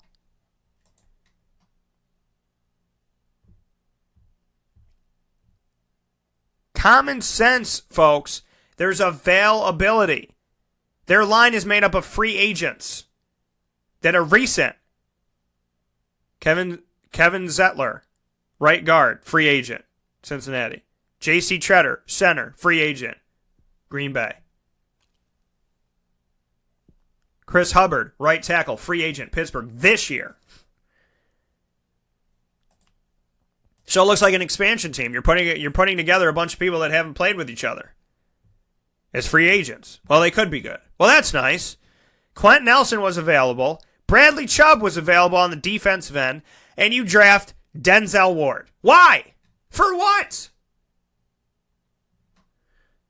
You have to be able to get the ball down the field. And then they got Austin Corbett, offensive guard. Okay, let's see what he could be out of Nevada. They got Nick Chubb. So, but here's my question. Here's my question. Listen, if Cleveland said, Dan, we have depth at running back, we don't need a running back, so we're not going to draft Saquon Barkley. Why in the F did you draft Nick Chubb? What does Nick Chubb play? He plays running back. Okay? He's a running back. So why did you draft him? Well, we don't need wide receivers. Well, you drafted Antonio Callaway and Damian Ratley. So Cleveland, again, they make no sense. They have depth at wide receiver. They drafted 2 wide receivers. They have depth at running back. They didn't draft Saquon Barkley, but they drafted Nick Chubb. They brought in Tyrod Taylor, and they drafted Baker Mayfield, who's Johnny Manziel's personality and maybe a better quarterback, better mechanics, better whatever. He's a better quarterback, Dan, but the personality looks eerily familiar at times. So all the Cleveland Browns have shown me is that they maybe potentially have learned absolutely nothing in their history since they came back in 99. We'll take a step aside, wrap up the show in just a minute. This is a wake-up call. Fast break. The Wildcat Sports Pub in Camillus, New York is located on 3680 Milton Avenue in the Home Depot Plaza. It is your family-friendly sports bar and restaurant. Folks, some sports bars aren't family-friendly. Some family-friendly restaurants are not sports bars. The Wildcat Sports Pub in Camillus, New York is proud to be both. It is that marriage that you've been looking for years. The Wildcat Sports Pub is your home base for your sports bar and restaurant needs, games for the kids, indoor and outdoor activities, and enough things on the menu to come back every single week and get to try something new. They're open Sundays from noon to 8 p.m., Monday through Wednesday, 11 a.m. to 11 p.m., and Thursday through Saturday from 11 a.m. to midnight. For reservations and party information, call 315-487-2222 for the Wildcat family-friendly sports pub and restaurant.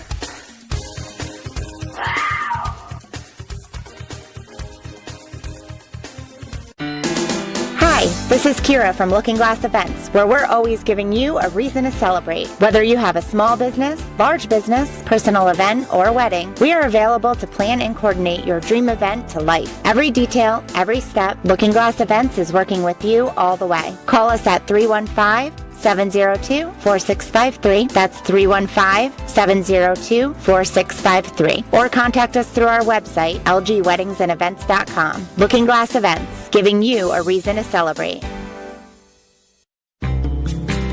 The Penn and Trophy Center on 111 East Willow Street in Syracuse, New York, has been making memories for Central New York for over 60 years. It has the trophies for your teams, and when you walk in there, it's so much more than just that. When you walk into the Penn and Trophy Center, you are immersed in the reality that anything can be customized, anything can be engraved, whether it's for your anniversary, your wedding, your bar mitzvah, your birthday party, whatever you want to do with that memory, that watch from grandpa, or that bracelet from mom, or that wedding ring that's been passed down through your family. If you want to get something engraved with a memory to last a lifetime, the Penn and Trophy Center, 111 East Willow Street in Syracuse, New York, where memories are made and where memories last a lifetime.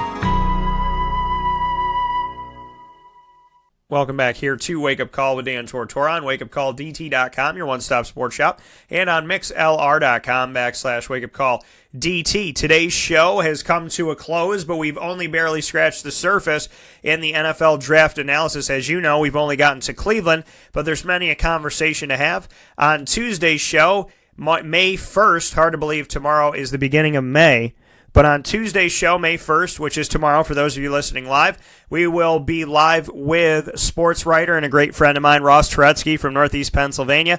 We will be, and he obviously from the Northeast and whatnot, and from the state of Pennsylvania. We'll be talking about Saquon Barkley. We'll be discussing his Jets, what he thinks about his team and how they drafted, and so much more as Ross will join me for a live draft discussion, and we'll round out the show like we always do at the end at 10:50 a.m. Eastern Time with ingredients to success, proudly brought to you by Utica Pizza Company. And we will go from there into Wednesday's show with Eric Kroom, former Syracuse defensive lineman, former NFL defensive lineman, to give his thoughts on the draft on Wednesday, May 2nd morning, and plenty to come from there and maybe some other surprises. So in the meantime, join us on Twitter at CallDT, Instagram at WakeUpCall_DT, and on Facebook at WakeUpCallDT. God bless you. Always find us on wakeupcalldt.com, which has the show archive, the Central New York tab to learn from the businesses in Central New York that you should go to, that support you, and you should support them with good people in the community, supporting one another.